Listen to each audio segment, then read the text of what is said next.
अस्सलाम वालेकुम स्टूडेंट्स। आज की अपनी इस वीडियो में हम एक और मार्केट स्ट्रक्चर डिस्कस करने जा रहे हैं जिसका नाम है ओलिगोपोली। ये मार्केट स्ट्रक्चर क्या होता है? बेसिकली इस मार्केट स्ट्रक्चर में कुछ खास जो है ना, बड़े फ्यू लार्ज सप्लायर्स, ठीक है, वो बेच रहे होते हैं सिमिलर या डिफरेंशिएटेड गुड्स, ठीक है, और वो डोमिनेट कर रहे होते हैं पूरी इंडस्ट्री को। फॉर एग्जांपल, ये इंडस्ट्री है, इसमें चंद सप्लायर होने हैं, चाहे वो एक ये जितना आधा शेयर है ये एक फर्म के पास हो जो ए है, ये शेयर बी के पास हो, ये शेयर सी के पास हो और ये डी के पास हो। अच्छा, अब बेसिकली ये एक ऐसा मार्केट स्ट्रक्चर है जहाँ पे फ्यू लार्ज सप्लायर्स होंगे, चंद, ठीक है। अब जरा ये चंद को मैं क्यों बार बार दोहरा रहा हूँ, ये इसलिए दोहरा रहा हूँ कि हमने पहले मार्केट स्ट्रक्चर पढ़े जिसमें से एक मार्केट स्ट्रक्चर के अंदर सिर्फ एक सेलर था, कुछ मार्केट स्ट्रक्चर जो थे उनमें लार्ज नंबर ऑफ सेलर थे। यहाँ पे क्या है, फ्यू, ठीक है, नंबर ऑफ सेलर्स। तो वो एक जैसी चीजें भी बेच सकते हैं और अपनी चीज में कुछ खास फीचर ऐड करके डिफरेंशिएटेड किस्म की गुड्स भी बेच रहे होंगे, ठीक है। तो ऐसे मार्केट स्ट्रक्चर को कहते हैं ओलिगोपोली। इसकी एग्जांपल्स देख लेते हैं। एग्जाम्पल में आ जाती है एयरलाइन, ठीक है। तो अगर आप एयरलाइंस देखें तो वो चंद ही हैं और काफ़ी बड़े नाम हैं, आप अपने फिंगर टिप्स के ऊपर उनको काउंट कर सकते हैं, ठीक है। इसी तरह मीडिया इंडस्ट्री, अब तो मीडिया इंडस्ट्री में काफ़ी ज़्यादा चैनल्स आ गए हैं लेकिन स्टिल काउंटेबल हैं, चंद हैं, बहुत सारे नहीं हैं। इसके लिए भी अच्छा खासा आपके पास जो है वो जो है ना वो आपके पास फंड होने चाहिए, कैपिटल होना चाहिए, रिसोर्सेज होनी चाहिए, तो फिर ही आप मीडिया इंडस्ट्री में जा सकते हो। इसलिए बहुत कम ही मीडिया इंडस्ट्री की फर्म्स हैं जो मीडिया इंडस्ट्री में काम कर रही होती हैं। देन ऑटोमोबाइल इंडस्ट्री, आप अपनी गाड़ियों वाली कंपनीज को देख लो तो चंद गिनी चुनी गाड़ियां हैं जो पाकिस्तान में इस टाइम काम कर रही होंगी। किया है, ठीक है, उसके बाद आपकी होंडा है, सुजुकी है, टोयोटा है, ठीक है। इस तरह करके कुछ ही कंपनीज हैं जो आप अपने फिंगर टिप पे गिन सकते हो जिन्होंने पूरी मार्केट को डोमिनेट किया हुआ है। देन सेलुलर फोन सर्विसेज, ठीक है, जैसे आपका वारिद हो गया, टेलीनॉर हो गया, ठीक है, यूफोन हो गया, ये भी चंद ही हैं जो आपको सर्विसेज प्रोवाइड कर रहे हैं। फिर बेवरेजेस, बेवरेजेस में आप देखें बड़ी बेवरेजेस है आपकी, पेप्सी है, कोक है, ठीक है, इस तरह कुछ और भी होंगी, तो ये भी चंद ही हैं, ठीक है। उसके बाद आप देखें तो मोबाइल फोन इंडस्ट्री, तो ये भी चंद ही हैं, आपके पास नोकिया, सैमसंग, आईफोन, ठीक है, अब आवे ओप्पो, लिनोवो, ठीक है, सोनी, ये कुछ ही कंपनीज हैं जो इसको डोमिनेट कर रही होती हैं। अच्छा, अब आ जाते हैं कि इसके फीचर और करेक्टरिस्टिक्स क्या होते हैं इस मार्केट स्ट्रक्चर के। तो सबसे पहला जो फीचर है वो है फ्यू सेलर मार्केट, ठीक है, फ्यू सेलर्स मार्केट है। In oligopoly there are few large firms with a high concentrated ratio market share, चंद होती हैं जिन्होंने अपना अपना शेयर जो है वो अपने पास रखा होता है, ठीक है। सेकंड क्या है कि ये होमोजीनियस या डिफरेंशिएटेड गुड्स बेच रहे होंगे, ठीक है। होमोजीनियस की एग्जांपल देख लें तो राइस इंडस्ट्री में आप चले जाएं, ठीक है। राइस इंडस्ट्री में जो है वो चंद ही होंगे जो राइस जो है ना वो सेल कर रहे होते हैं, उनकी राइस की जो है वो फैक्ट्रीज होती हैं। अच्छा, हमने अब परफेक्ट कंपटीशन के अंदर भी पढ़ा था राइस की एग्जांपल, लेकिन वो हम देख रहे थे जो एक किस्म के डिस्ट्रीब्यूटर्स होंगे या जो बेचने वाले होंगे जिन्होंने एक टाइप के ही राइस रखे होंगे।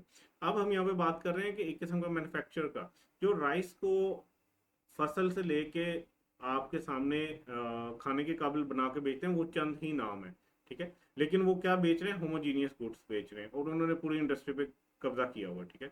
इसी तरह शुगर इंडस्ट्री को देख लो आप, शुगर के ही चंद, जैसे बार बार नाम भी आता है न्यूज में, शुगर माफिया, और वो चंद ही लोग हैं जो शुगर बना रहे होते हैं, उन्होंने पूरी इंडस्ट्री को रखा होता है और बिल्कुल एक जैसी शुगर तकरीबन बेच रहे होते हैं। तो ये होमोजीनियस गुड्स भी बेच सकते हैं ओलिगोपोली में, ठीक है। फिर पेट्रोल का देख लो आप, सीमेंट का देख लो, तो ये चंद एग्जांपल्स हैं जो ओलिगोपोली मार्केट स्ट्रक्चर में ही काम कर रहे होते हैं लेकिन इनकी जो गुड्स होती हैं वो होमोजीनियस होती हैं। अब आ जाते हैं कुछ डिफरेंशिएटेड गुड्स के बारे में जो ओलिगोपोली के ही मार्केट स्ट्रक्चर में होंगे लेकिन उन्होंने अपनी गुड्स को कुछ खास फीचर्स के साथ दूसरे की गुड्स से डिफरेंशिएट किया हुआ होगा। मोबाइल फोन कंपनीज, ठीक है, कार्स मैन्युफैक्चरिंग कंपनीज, सिगरेट्स की कंपनीज और गारमेंट्स की कंपनीज, ठीक है। तो ये सेकंड फीचर था।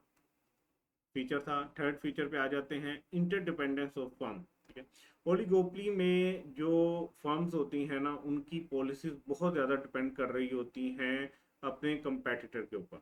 ठीक है, क्योंकि उनका जो कंपेटिटर है वो भी सेम वही चीज़ बना रहा है और वो चीज़ उसी मकसद के लिए यूज़ हो रही है जो आप बना रहे हो। तो इस वजह से आप जब डिसीजन मेकिंग करते हो तो आप बहुत हद तक जो है वो डिपेंड कर रहे होते हो अपने कंपेटिटर के साथ। इसकी एग्जांपल हम मोबाइल फ़ोन इंडस्ट्री की लेते हैं। जैसे ही एक फर्म अपना कोई नया मोबाइल फ़ोन लॉन्च करती है, उसमें कुछ खास फीचर डालती है, तो एट द सेम टाइम उसको compete करने के लिए दूसरी फर्म को भी लॉन्च करना पड़ता है। गाड़ियों के केस में भी ऐसे ही है। क्यों? क्योंकि उनका एक दूसरे के साथ कंपटीशन है। टेक्नोलॉजी चेंज होती जा रही है, उनको बेहतर से बेहतर करना है। एक करेगा तो अगर दूसरा उसको नहीं फॉलो कर रहा तो दूसरा पीछे रह जाएगा, जैसे नोकिया के केस में हुआ था। नोकिया के केस में ये हुआ था कि उसने एंड्रॉयड नहीं लिया था, बाकी मोबाइल फ़ोन कंपनीज ने एंड्रॉयड पे अपने आप को शिफ्ट कर लिया। नोकिया ने उनकी बेस के ऊपर डिसीजन मेकिंग नहीं की और उनको लग रहा था कि हम सस्टेन करेंगे, बट वो सस्टेन नहीं कर सके और नोकिया का एकदम से ही नाम खत्म हो गया। सो आपको दूसरी फर्म्स के ऊपर डिपेंडेंट रहना पड़ता है, उनको देखते हुए डिसीजन मेकिंग करनी पड़ती है। फिर एक फीचर है मैक्सिमम एडवर्टाइजमेंट। ओलिगोपली मार्केट स्ट्रक्चर के अंदर जो है, आप अपनी गुड्स को बेचने के लिए बहुत ज़्यादा पैसा जो है वो एडवर्टाइजमेंट के ऊपर लगा रहे होते हो। ठीक है, कि एडवर्टाइजमेंट की बेस के ऊपर आप अपनी चीज़ ज़्यादा से ज़्यादा लोगों तक पहुंचा सको। तो ये भी इसका एक फीचर है। देन है कि इंटर इनडिटर्मन की जा सकती है इसकी डिमांड कर्व, मतलब आपकी इसकी डिमांड कर्व को डिटर्मन सही तरीके से नहीं कर सकते। हमने बाकी मार्केट स्ट्रक्चर्स पढ़े, उनके अंदर हमने उनका जो ग्राफ था प्रॉफिट मैक्सिमाइजेशन में, उनके ग्राफ पढ़े जहाँ पे हम उनके एवरेज रेवेन्यू देखते थे। एवरेज रेवेन्यू बेसिकली उसकी डिमांड कर्व होती थी फर्म की। अच्छा, इस मार्केट स्ट्रक्चर के अंदर जो है वो एवरेज रेवेन्यू या डिमांड कर्व को सही तरीके से असर्टन ही नहीं किया जा सकता, सही तरीके से आप डिटरमिन ही नहीं कर सकते, इसलिए इसको कहते हैं इनडिटर्मिनेट डिमांड कर्व होती है। आप उसको सही तरीके से डिटरमिन नहीं कर सकते। क्यों? क्योंकि यहाँ पे आपकी जो फर्म होती है वो बिहेव कर रही होती है अपने कंपेटिटर के ऊपर बेस करते हुए। जैसे वो डिसीजन लेगा आपको भी लेनी पड़ेगी। वो आज क्या कर रहा है उसकी बेस के ऊपर आपकी डिमांड कर्व भी अफेक्ट हो सकती है। तो यहाँ पे हम डिमांड कर्व एक्यूरेटली नहीं बना सकते, उसको सर्टेन नहीं कर सकते, उसको डिटरमिन नहीं कर सकते। इसकी होती कैसे है डिमांड का, वो आगे चल के एक आगे टॉपिक आएगा जिसके अंदर हम उसको देखेंगे। अच्छा, उसके बाद हैवी बैरियर्स होते हैं यहाँ पे एंट्री के ऊपर।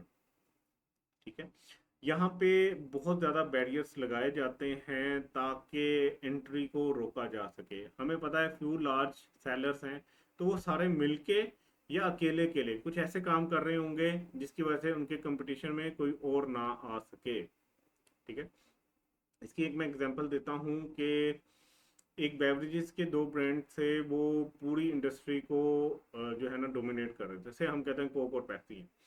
अब ये कोक और पेप्सी एक आगे हमने मार्केट स्ट्रक्चर पढ़ना है, वहाँ पे परफेक्टली फॉल करते हैं, बट हम इसको यहाँ पे भी लेके चलते हैं कि कोक और पेप्सी हैं या छोटी छोटी दो चार और कंपनीज हैं।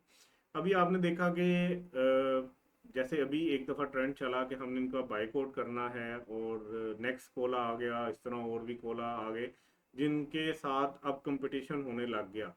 अब ये दो जो बड़े जॉइंट्स हैं, इन्होंने बैरियर्स लगाने हैं ताकि इनके कंपटीशन में कोई और ना आ सके। सो वो बैरियर्स किसी तरह के भी हो सकते हैं। नेक्स्ट कोला एकदम से नीचे भी गई, तो इस तरह के मसले मसाइल हुए। ठीक है, एक पहले टाइम आया था आज से कोई 10-15 साल पहले, उस टाइम भी एक जो थी ना वो कंपेन चली कि इनको हमने जो है ना वो जो है ना बाइकआउट करना है और ये करना है, जिसकी वजह से नए ब्रांड्स आना शुरू हो गए। ठीक है, एक ऐसी थी कोल्ड ड्रिंक, मुझे उसका नाम अनहार के, अच्छा इसी तरह का कोई कोला नाम था उसका, मुझे नहीं याद। पिंडी इस्लामाबाद में वो बहुत इन हुई थी उन दिनों। ठीक है, बट वो इन होने के बाद एक टाइम आया कि हर जगह पे वही बिक रही थी, कोक और पेप्सी कहीं पे भी नहीं बिक रही थी। फिर एक टाइम के बाद वो एकदम से मिलना बंद हो गई। तो उसके पीछे रीज़न क्या थी? अब एक मिथ है, मुझे नहीं आइडिया कि ये कितना इसमें जो है वो सच है, कितनी इसमें हकीकत है, बट एक मिथ ये है जो हमने सुनी उस टाइम कि हुआ क्या कि वो क्योंकि एक नई कंपनी थी, उसके पास अभी इतना स्ट्रक्चर नहीं था। तो जब वो इन हुई मार्केट के अंदर, तो उसने एक खास क्वांटिटी के अंदर जो थी ना वो बोटल्स तैयार कर सकती थी, उसके पास उतना ही प्लांट था। वो बोटल्स जो थी वो जब बिकती थी, खाली होती थी, तो वो उसको रिफिल करके दोबारा मार्केट में बेच देते। जो बड़े जाइंट्स थे उन्होंने क्या किया कि उन्होंने खाली बोटल्स खरीदना शुरू कर दी, या इवन बड़ी हुई बोटल्स खरीदना शुरू कर दी, और उसके बाद वो उसको कहीं पे डंप कर रहे थे या कहीं पे स्टोर करते जा रहे थे। बट वो जो नई कंपनी आई थी उसके पास अब वो बोटल्स वापस आना बंद हो गई। बोटल्स वापस आना बंद हुई तो वो एक खास हद तक बना सकती थी, या एक खास हद तक वो बोटल्स को परचेज करके उसको फिल करके बेच रही थी। तो अब उसके बाद बोटल्स ही नहीं बची। तो वो डिमांड जो मार्केट में उसकी खड़ी थी वो उसको मीट ही नहीं कर पा रही थी, जिसकी वजह से लॉसेस के बाद वो बंद होना शुरू हो गई। अब उसका कोई नाम भी नहीं है, मेरा नहीं ख्याल कि अब उसका मैंने कभी नाम सुना है। उस ब्रांड का उस टाइम नाम था, एक बूम बूम खोला थी वो, एक आधी और कोई इस तरह की थी। सो ये होता है बैरियर्स लगाना।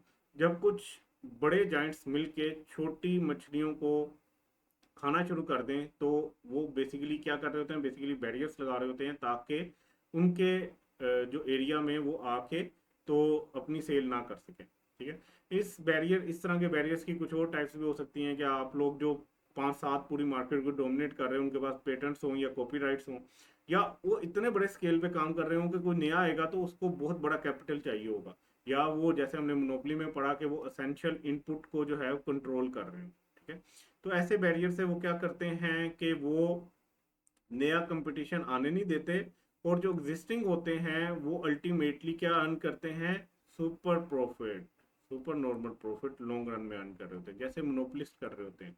तो ओलिगोपली में भी जो चंद होते हैं सेलर्स, वो इंजॉय करते हैं लॉन्ग रन में सुपर नॉर्मल प्रॉफिट। ठीक है, फिर जो फर्म्स होती हैं वो डिफरेंट साइज की होती हैं। ठीक है, सारी एक साइज की फर्म्स नहीं होती, कुछ होंगी जो बहुत बड़ी साइज की होंगी, जैसे मैंने आपको बताया कि वो बहुत बड़ा शेयर इंजॉय कर रही होंगी मार्केट का, हो सकता है 50% वो इंजॉय कर रही हों। फिर एक और होगी वो 20% इंजॉय कर रही है, एक 30% इंजॉय कर रही है। ठीक है, इस तरह करके इनके साइज भी डिफरेंट होते हैं। अच्छा, उसके बाद जो है लैक ऑफ मार्केट इंफॉर्मेशन। ये जो फर्म्स होती हैं ये पूरी कोशिश करती हैं कि कस्टमर तक मैक्सिमम इंफॉर्मेशन ना पहुंच सके। ठीक है, मोनोपोलिस्टिक कंपटीशन में क्या होता था कि आप एक दूसरे के बारे में बताते थे, या इवन अपनी प्रोडक्ट में बहुत ज़्यादा डिटेल में बता रहे होते थे, लेकिन ओलिगोपोली के अंदर जो है, जैसे एयरलाइंस का आपने देखा होगा, बहुत कम इंफॉर्मेशन होती है। ठीक है, ऐड चल भी रहा है तो बड़ा शॉर्ट सा ऐड होगा, बड़ा स्पेसिफिक सा ऐड होगा। तो ये कोशिश करते हैं कि ये अपनी स्ट्रेटजीज या जो इनके पास इंफॉर्मेशन है वो अपने कस्टमर को बहुत ज़्यादा ना दें। ठीक है, तो उनके पास, कस्टमर के पास हमेशा लैक ऑफ मार्केट इंफॉर्मेशन रहती है। ठीक हो गया, तो इंशाल्लाह अगले लेक्चर में हम इसको फर्दर डिस्कस करेंगे। ठीक है, तो आज हमने इसकी डेफिनेशन पढ़ ली है। ठीक है, और इसके करेक्टरिस्टिक्स को देख लिया। आई होप कि आपको समझ आए होंगे। इंशाल्लाह अगली वीडियो में मिलते हैं, अपना ख्याल रखिएगा, अल्लाह हाफिज़।